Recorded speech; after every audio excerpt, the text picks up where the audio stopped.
Hello guys, this is Sandhya and welcome back to my YouTube channel. In this video आज मैं बताऊंगी कि हमारा EMRS का एग्ज़ाम में जो जनरल लैंग्वेज है वो कैसे हम क्लियर करें। वैसे मैं बता दूं कि आज 10 तारीख है और 10 तारीख के बाद 13 तारीख से एग्ज़ाम हमारे स्टार्ट होने हैं। तो इन 3 दिनों के अंतर्गत मैं बताऊंगी कि किस तरीके से अपनी स्ट्रेटजी को आप बनाइए, मेंटेन करिए, ताकि आपका जो लैंग्वेज सेक्शन है और जो रीजनल लैंग्वेज है वो अच्छे से निकल जाए और आपको ज़्यादा बर्डन भी ना हो। और आप अगर अभी तक नहीं पढ़े हैं तो कुछ कुछ टॉपिक्स ऐसे हैं जिसको आप पढ़ के भी इजीली अपना एग्ज़ाम टैकल कर सकते हैं। अपने क्वेश्चन को अच्छे से पढ़ के आप समझ के और सही आंसर कर सकते हैं। और हमारा जो जो भी क्राइटेरिया डिसाइड किया हुआ है इमारस वालों ने कि TGT में आउट ऑफ 30 में 12 मार्क्स लाने हैं और PGT में आउट ऑफ 20 में 8 मार्क्स लाने हैं, वो हम इजीली निकाल सकते हैं। कैसे निकाल सकते हैं मैं इस टॉपिक पे बात करूँगी। देखिए, जिन लोगों ने पढ़ा हुआ है वो उसका तो ऑल इन गुड है, उनको तो कोई टेंशन लेने की ज़रूरत नहीं है। वो अपना प्रीवियस ईयर देख रहे हैं और अपना प्रैक्टिस कर रहे हैं और उनके पास अभी कोई ऑप्शन नहीं है। जिन लोगों ने नहीं पढ़ा है, आज मैं उस टॉपिक के बारे में बात कर रही हूँ। जिन लोगों ने बिल्कुल भी अभी तक बिल्कुल भी लैंग्वेज सेक्शन को हाथ नहीं लगाया हुआ है, जो अपना रीजनल लैंग्वेज को हाथ भी नहीं लगाया हुआ है, जिन लोगों ने सोचा है कि अभी लास्ट टाइम में हम इस टॉपिक को देखते हैं, तो कुछ टॉपिक्स बेसिक जो हैं, जो कि आप अगर अच्छे से पढ़ के जाते हैं तो एग्ज़ाम डेफिनेटली आप श्योर में उसमें अच्छे नंबर ले आ सकते हैं। सबसे पहले मैं बता दूं कि TGT की बात करें तो उसमें 10 मार्क्स की हिंदी आने वाली है, 10 मार्क्स की इंग्लिश आने वाली है और 10 मार्क्स की हमारी रीजनिंग लैंग्वेज आने वाली है। तो इसमें कितना है, आउट ऑफ 30 मार्क्स हैं, टोटल 30 मार्क्स है। इन्होंने ऐसा कोई क्राइटेरिया डिसाइड नहीं किया है कि इसमें मतलब पर सब्जेक्ट में कोई कोई या 4 मार्क्स लाने हैं या 3 इससे ज़्यादा लाने हैं, ऐसा उन्होंने कोई क्राइटेरिया नहीं डिसाइड किया है। उन्होंने बोला है आउट ऑफ 30 में आप किसी भी एक सब्जेक्ट से या कोई भी जो भी सब्जेक्ट आपको अच्छे से आते हैं उसमें से ही अगर आपके 12 मार्क्स आ रहे हैं तो आपकी कॉपी अप्रूव रहेगी आगे चेक होने के लिए। तो सबसे पहले मैं बता दूं कि अगर आपको हिंदी आती है तो आपने डेफिनेटली रीजनल लैंग्वेज हिंदी ली होगी, अगर इंग्लिश आती है तो डेफिनेटली आपने रीजनल लैंग्वेज इंग्लिश ली होगी। देखिए, हिंदी में 2-4 टॉपिक्स ऐसे हैं जो हर हिंदी के एग्ज़ाम में आते हैं। जैसे मैं बता दूं कि संधि समास वो आने ही आने हैं, डेफिनेटली इसमें भी आएगा, चाहे आपकी रीजनल लैंग्वेज हो चाहे आपकी जनरल लैंग्वेज हो, डेफिनेटली हिंदी में समास संधि आने ही आने हैं। और विलोम शब्द एक आएगा ही आएगा। पर्यायवाची अच्छे से पढ़ लीजिएगा, हर पर्यायवाची को, जैसे हुआ सूर्य हुआ, दिन हुआ, रात हुआ, चंद्रमा हुआ, ये सब मेन मेन होते हैं जो ज़्यादातर एग्जाम्स में आते हैं। सूर्य, दिन, रात, चंद्रमा, वायु और ये गाय गाय नहीं बोल रहे हैं, सॉरी गाय नहीं, अरे कौन सा एक टॉपिक है, सूर्य, चंद्रमा, दिन, रात, नदी, इन सब चीज़ों पे, इन सब पे ज़्यादातर पर्यायवाची आती ही रहती है। तो इनको अच्छे से पढ़ लीजिएगा और जितना पर्यायवाची में अच्छे से और देख सकते हैं वो देख लीजिएगा।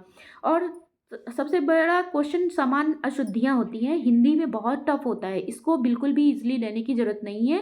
सामान्य अशुद्धियाँ देखने में सेम सेम लगता है, बट उसमें ऐसी छोटी सी ट्रिक होती है, छोटी सी अशुद्धियाँ कहीं पे भी कोने में रहती है जो कि हमारी नज़रों से वो हट जाती है, तो हम अपना इजी क्वेश्चन भी रॉन्ग कर लेते हैं। तो इसको अच्छे से देखिएगा, एग्जाम के टाइम पे अच्छे से इसको देख के ही करिएगा। और वाक्यांशों के लिए एक शब्द, जो मुहावरे होते हैं, लोकोक्तियाँ होती हैं, वो तो डेफिनेटली आएगा ही आएगा।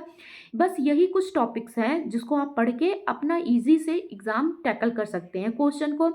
देखिए क्या है कि जैसे हमारा 10 मार्क्स का है, अगर 10 मार्क्स में आप पहले तो अपने माइंड को रिलैक्स कर लीजिए कि इन 30 मार्क्स में हमको सिर्फ 12 अटेम्प्ट करने हैं, 12 क्वेश्चन हमारे सही होने चाहिए। बाकी अगर हम और कर भी लेंगे ना तो हमारे मेरिट लिस्ट में नहीं ऐड होने वाला है ये नंबर, तो हमको इतना वर्क करने की ज़रूरत क्या है। अगर हमें हमें अच्छे से आ रहा है कि 12 मार्क्स हमारे अच्छे से क्लियर हैं, हमें डेफिनेटली इसमें डैम श्योर है कि हाँ हमने 12 मार्क्स एकदम सही तरीके से किया हुआ है, तो हमें आगे करने की ज़रूरत ही क्या है। तो सबसे पहले आप सोच लीजिए कि 10-10 में हम सिर्फ 3-3 मार्क्स तो बिल्कुल छोड़ देंगे, जो 3-3 क्वेश्चन टॉप होंगे उसको छोड़ देंगे, बचे 7 मार्क्स। ऐसे होता क्या है ना, आप अपने माइंड को साथ थोड़ा सा खेलिए, क्योंकि माइंड जब तक हमारा रिलैक्स नहीं होता तब तक वर्क नहीं करता है। तो अपने माइंड को पहले कर दीजिए क्लियर कि हाँ इसमें पूरे क्वेश्चन नहीं अटेम्प्ट करने हैं, जो आते हैं उतने ही करने हैं।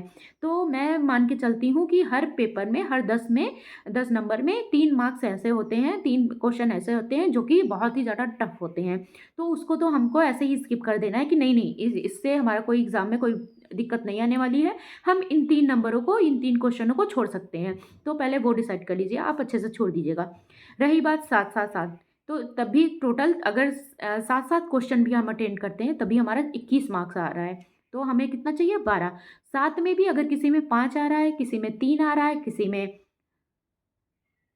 4 आ रहा है, इतना भी अगर आ रहा है ना, अगर किसी में मतलब आपको 10 में अगर 5 भी क्वेश्चन आपके सही हो रहे हैं ना, तो समझ लीजिए पेपर आपका डेफिनेटली निकल जाएगा लैंग्वेज सेक्शन के लिए, कॉपी आगे चेक होने के लिए।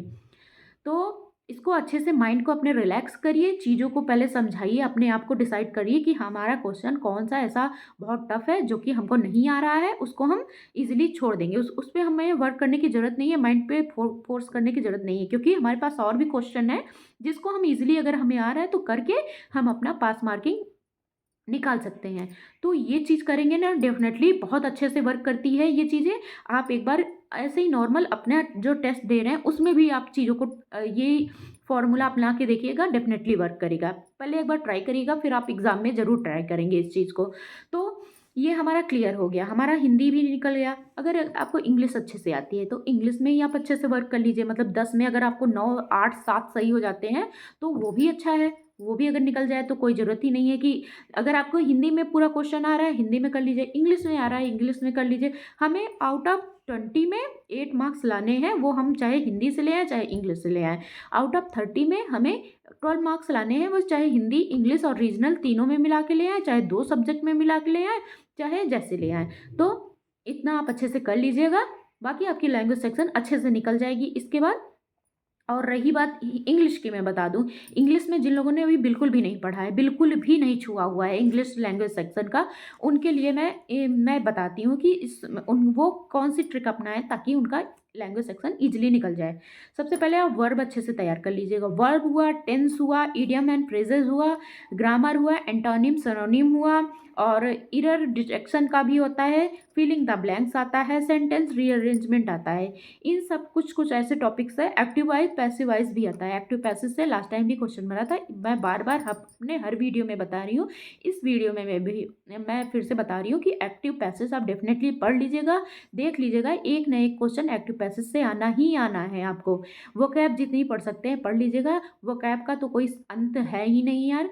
तो सबसे बड़ी चीज़, वोकैब जितनी आप कर सकते हैं उतना कर लीजिएगा। बहुत अगर आपको ज़्यादा वोकैब में ध्यान देना है तो प्रीवियस ईयर के क्वेश्चन को देख लीजिएगा, कैसे क्वेश्चन आते हैं, तो उसी हिसाब से आपको समझ में आ जाएगा। वोकैब का कोई तोड़ नहीं है, कोई जोड़ नहीं है, वो बस सिर्फ रट्टा मारने के सिवा उसका कोई ऑप्शन नहीं है। तो वोकैब अगर आपको नहीं आ रही है, नहीं लर्न कर पा रहे हैं, तो उसको भी स्किप कर सकते हैं, क्योंकि इन्होंने ये नहीं बोला हुआ है कि आउट ऑफ 10 में 10 ही करने हैं। तो वो कैब को भी इजीली अगर आपको नहीं आ रही तो छोड़ सकते हैं। इतना ज़्यादा हार्ड एंड फास्ट नहीं है, इतना ज़्यादा बर्डन लेने की ज़रूरत नहीं है। हमें मेन अपना फोकस करना है, हमें अदर सब्जेक्ट पे। जैसे हुआ टीचिंग एप्टीट्यूड, टीचिंग एप्टीट्यूड में आपको बेहतरीन तरीके से अभी प्रैक्टिस करने की ज़रूरत है। अगर आपने अभी भी नहीं तैयार किया है तो जितना अभी टाइम है, जितना मेहनत कर सकते हैं उतनी कर लीजिए, जितना पीवाईक्यू सॉल्व कर सकते हैं कर लीजिए, जितना अभी प्रैक्टिस सेट सॉल्व कर सकते हैं टीचिंग एप्टीट्यूड में डेफिनेटली कर लीजिए, क्योंकि उसमें 60 मार्क्स आपको मिलने वाले हैं। 60 मार्क्स होते हैं ना, बहुत ही ज़्यादा होता है। 60 में, आउट ऑफ 60 में अगर आप 50 प्लस जा रहे हैं तो बहुत अच्छा है। और फिर पेपर आपका टायर 1 क्लियर होने से कोई भी रोक नहीं सकता है। तो इसलिए ये स्कोरिंग पॉइंट है।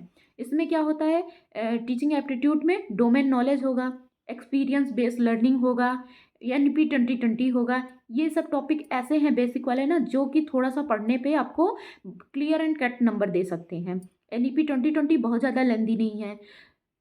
एक्सपीरियंस बेस्ड लर्निंग 2-4 क्वेश्चन देख लीजिए, आपको खुद ही समझ में आ जाएगा।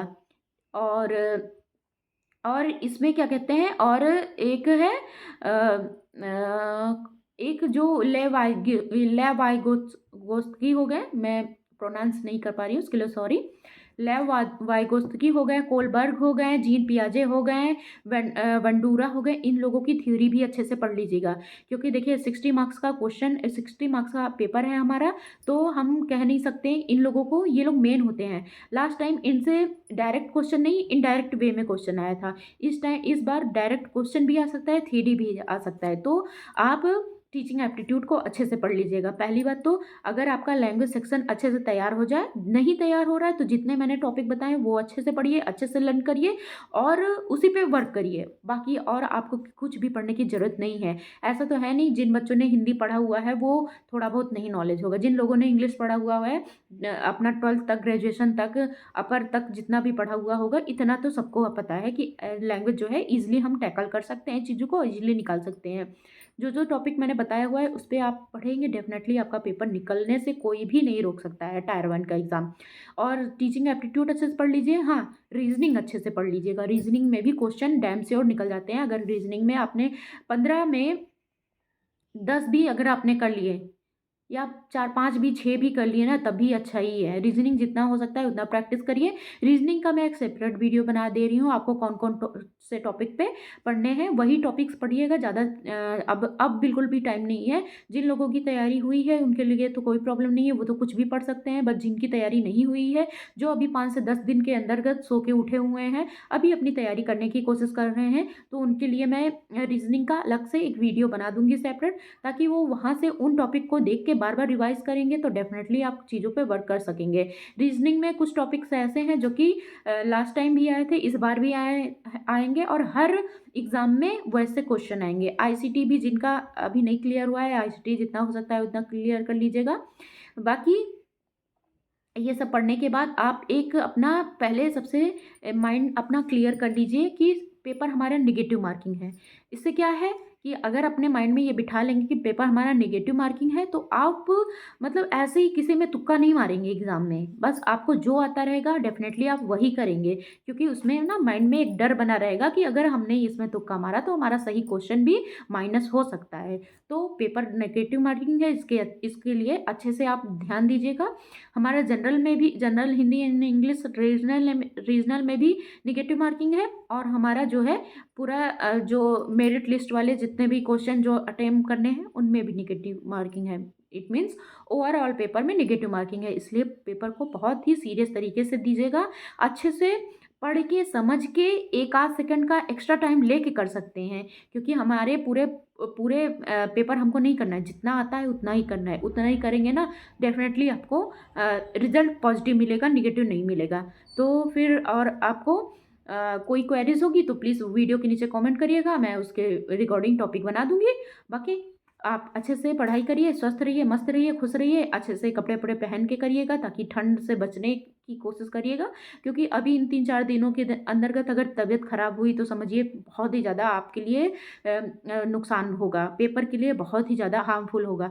तो इसलिए अपने आप को सबसे अच्छे से पैक करिए।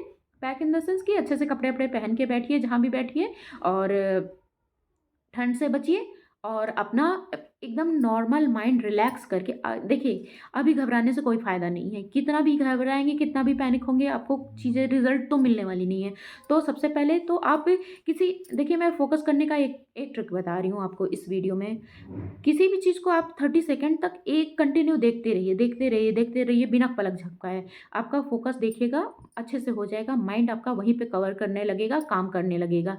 नहीं हो रहा है तो सब कुछ बंद करके, आँख बंद करके, सर थोड़ा सा नीचे करके, ऐसे मतलब ऊपर करके, हेड ऊपर करके, ऐसे करके 30 सेकेंड्स तक आप एक पोज में रहिएगा।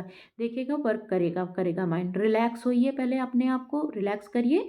ये सोचिए कि अब जो गया टाइम गया, जो बचा है हम उसमें कितना अच्छे से इम्प्रूव कर सकते हैं अपनी चीज़ों को। उस पर वर्क करके करेंगे ना, डेफिनेटली आपका पेपर अच्छे से जाएगा। बाकी मिलते हैं नेक्स्ट वीडियो में, और अच्छे से प्रिपरेशन करिए अपनी और लगे रहिए। Bye bye. Thank you for watching this video.